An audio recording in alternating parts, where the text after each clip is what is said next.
నమస్కారం సార్. నమస్కారం మా గోవర్ధన, మన వీక్షకులు కూడా నమస్కారం. ఎలక్షన్ ప్రచారంలో భాగంగా సీఎం జగన్మోహన్ రెడ్డి ఈరోజు పిఠాపురంలో పర్యటించారండి.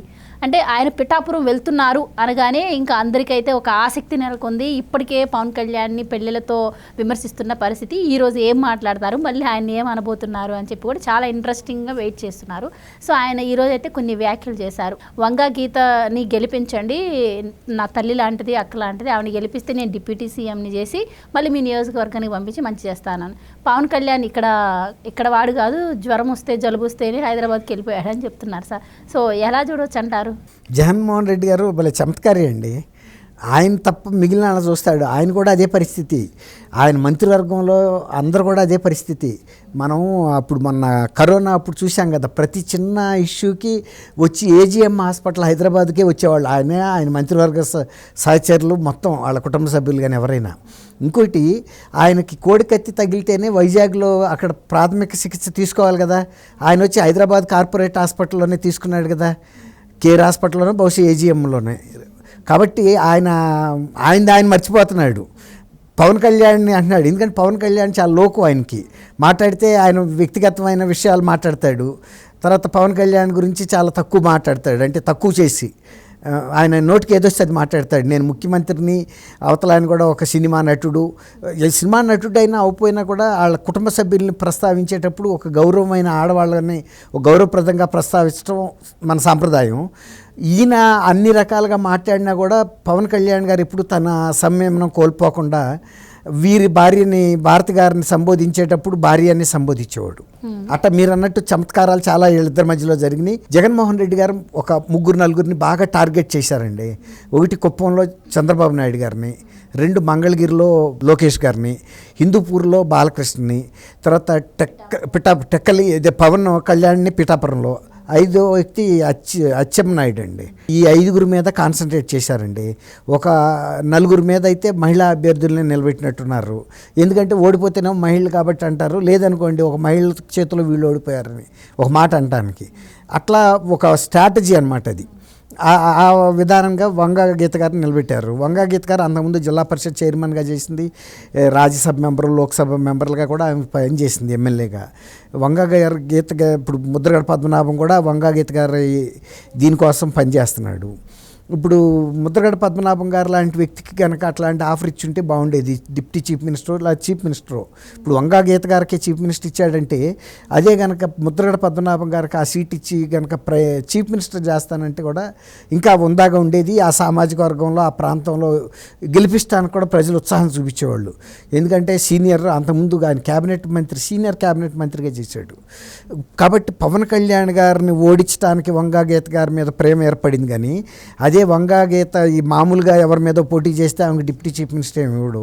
అయినా జగన్మోహన్ రెడ్డి గారి మంత్రివర్గంలో డిప్యూటీ చీఫ్ మినిస్టర్గా ఉండే కంటే ఎమ్మెల్యేకి ఎంత పరపతి ఉంటుందో డిప్యూటీ చీఫ్ మినిస్టర్ కూడా అంతే పరపతి, పలుకుబడి ఉంటుంది. వీళ్ళు వెళ్ళి ఏమి ముఖ్యమంత్రిని కలవటానికి అవకాశం ఏమి ఉండదు. పదవికి పేరుకే ఆ పదవి. ఇప్పుడు కూడా ఏ డిప్యూటీ చీఫ్ మినిస్టరు ఆ పదవిని, ఇప్పుడు ఇక్కడ తెలంగాణలో డిప్యూటీ చీఫ్ మినిస్టర్ బట్టి విక్రమార్క గారు ఉన్నాడు, ఆయనకి ముఖ్యమంత్రికి ఎంత ప్రాముఖ్యత ఇస్తారో ఇటు సైడు బట్టి విక్రమార్క అంత ప్రాముఖ్యత ఇస్తారు. అట్లాగే ఢిల్లీ వెళ్ళేటప్పుడు కూడా ఈయన పక్కన ఆయన కూడా వెళ్తాడు. కేంద్ర మంత్రుల్ని, ప్రధానమంత్రుల్ని, రాష్ట్రపతిని కలిసేటప్పుడు ఆ హోదా ఉంటుంది. అట్లా అక్కడ 5గురికి ఇచ్చారు.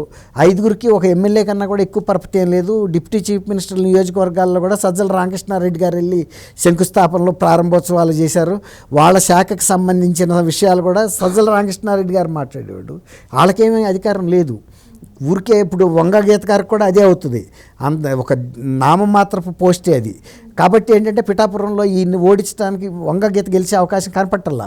ప్రజలందరూ కూడా పవన్ కళ్యాణ్ పట్ల సానుభూతి అనుకోండి, ప్రేమ అనుకోండి, ఆయన మీద ఉన్న గ్లామర్ అనుకోండి. తెలుగుదేశం కూటమిలో ఉన్నాడు కాబట్టి బలం ఫుల్గా ఉంది. కాబట్టి వంగా గీత పరిస్థితి డిఫీట్ అవ్వటం గ్యారెంటీ అనేది అందరూ చెబుతున్నారు. ఫీల్డ్ కార్యక్షేత్రంలోనూ చెబుతున్నారు, ఇంటెలిజెన్స్ రిపోర్ట్స్ కూడా అయ్యే ఉన్నాయి.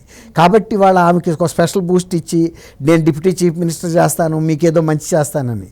డిప్యూటీ చీఫ్ మినిస్టర్ ఇవ్వచ్చు, కానీ ఆమె చేసే మంచి ఏముండదు, ఆమెకేం ప్రత్యేకమైన అధికారాలు కూడా ఉండవు. కాబట్టి జగన్మోహన్ రెడ్డి గారి శత్రుతే అది. పవన్ కళ్యాణ్ గారిని ఓడించడం కోసం ఆయన చేస్తున్న ఆఖరి ప్రయత్నం. ఇవాళ 6 గంటలకి ప్రచారం ముగిసిపోతుంది. చివరి లెగ్లో అక్కడికి వెళ్ళాడు. ఇప్పుడు ఏదో గాలికి పోతున్న పేలపిండి కృష్ణార్పణం అన్నట్టు ఇక ఆ చివరి టైంలో వెళ్ళో ప్రయత్నం అయితే చేస్తే గడ్డేస్తే గెలిస్తే గెలుస్తుంది, లేకపోతే లేదు. ఎట్టాగూ గెలవట్లేదు అనేది ఆయనకి రిపోర్ట్ వచ్చింది. ఈసారి పవన్ కళ్యాణ్ని ఎవరు ఆపలేరు, ఎందుకంటే కూటమి బలం అలా ఉంది. ఇప్పుడు ఆయన కూడా 2 సార్లు డిఫీట్ అయిన మీదట ఇన్ని రోజుల నుంచి కూడా డిఫీట్ అయినా రాజకీయాలను వదలటం లేదనేది, అంటే ప్రజల జీవనంలో కలిసిపోయి తిరుగుతున్నాడని సానుభూతి వచ్చింది ఆయన మీద. ఇప్పుడు ఆయన కుటుంబం ఇక్కడ ఉంది, తర్వాత మరి ఆయన ఏదన్నా జలుబని కాదు కొంతకాలం అయింది కాబట్టి ఇంటికి వెళ్ళి ఉండొచ్చు. అట్లా జగన్మోహన్ రెడ్డి గారు కూడా లోటస్ పాండ్ ప్యాలెస్ అది కేంద్రంగానే ఛానల్ ఇక్కడి నుంచే తిరిగాడు కదా ఆయన కూడా. సార్ మీరు చెప్తున్నట్టు గతంలో కూడా చంద్రబాబు నాయుడు గారిని అలాగే అన్నారు, ఇక్కడ అమరావతిలో ఆయనకి ఇల్లు లేదు, ఇక్కడ వచ్చి అది కొంపలో ఉంటాడు, అది కొంపలో ఉంటారని చెప్పి. అయితే ఇట్లాంటివి వస్తాయని చెప్పి పవన్ కళ్యాణ్ గారు కూడా మొన్న ఇల్లు ఒకటి కొనుక్కొని గృహప్రవేశం కూడా చేశారు. సో పిఠాపురం నుంచి మరి ఆయనకి వెళ్ళలేదేమో ఇంటెలిజెన్స్ రిపోర్టు, బహుశా చెప్పినట్లు లేరు ఆయనకి. ఆయన కూడా ఇల్లు కొనుక్కుని ఇక్కడ గృహప్రవేశం కూడా చేశాడని. ఆయన తాడేపల్లి ప్యాలెస్ తర్వాత కట్టుకుందే కదా.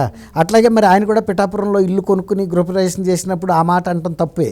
నాకు కూడా తెలియదు ఇది మీరు అన్నట్టు. అట్లాంటప్పుడు అది ఆయన తప్పుని చెందుతాడు. పిఠాపురం ప్రజలు ఒక నిర్ణయానికి వచ్చేసారు, చిన్న బిడ్డ నుంచి ముసలాళ్ళ వరకు ఎవరిని అడిగినా మేము పవన్ కళ్యాణ్కి వేస్తాము, పవన్ కళ్యాణ్ గెలిపిస్తాము, పవన్ కళ్యాణ్ మా ఎమ్మెల్యే అని చెప్పేస్తున్నారు ఇప్పుడే. కాబట్టి జగన్మోహన్ రెడ్డి గారు ఒక ప్రయత్నం అయితే చేశాడు. ఇప్పుడు ప్రయత్నం చేయడం తప్పులేదు, కాకపోతే పవన్ కళ్యాణ్ వీళ్ళందరినీ టార్గెట్గా పెట్టుకుని చేస్తున్నాడు కాబట్టి మళ్ళీ కూడా లాస్ట్ మినిట్లో కూడా చేశాడు అంతే. కాకపోతే ఈయనకి ఆంధ్రప్రదేశ్లో ఉన్న వైద్య రంగం మీద వీళ్ళెవరికి, జగన్మోహన్ రెడ్డి గారికి కానీ ఇతర మంత్రులకు కూడా ఎవరికి లేదు. వాళ్ళు ప్రతి సందర్భంలోనూ హైదరాబాద్ వచ్చారు, అప్పుడు విమర్శలు కూడా వచ్చినాయి. విజయవాడలో హాస్పిటల్స్ లేవా, ప్రతిదానికి వీళ్ళు ఎందుకు హైదరాబాద్ వస్తున్నారు వీళ్ళ మంత్రులని. మొన్న ఈ మధ్య కూడా ఆయన కొడాలి నాని ఇన్ని మాటలు మాట్లాడతాడు కదా, ఆయన కూడా ఇక్కడికే వచ్చాడు వైద్యానికి, ఏజిఎం హాస్పిటల్కి, ఎన్టీఆర్ క్యాన్సర్ ఇన్స్టిట్యూట్కి కూడా వచ్చి వెళ్ళాడు వైద్యానికి. కాబట్టి ప్రతి వాళ్ళు మాట్లాడే మాటలే ఇవి, మారాక వస్తే కానీ తెలియదు అన్నట్టు. ఆయనకు మరి చిన్న గాయానికి కూడా పట్టి అతికిచ్చేవాళ్ళు అక్కడ దొరకపోయారా. Right sir, thank you. Thank you అమ్మా గోవర్ధన, నమస్కారం.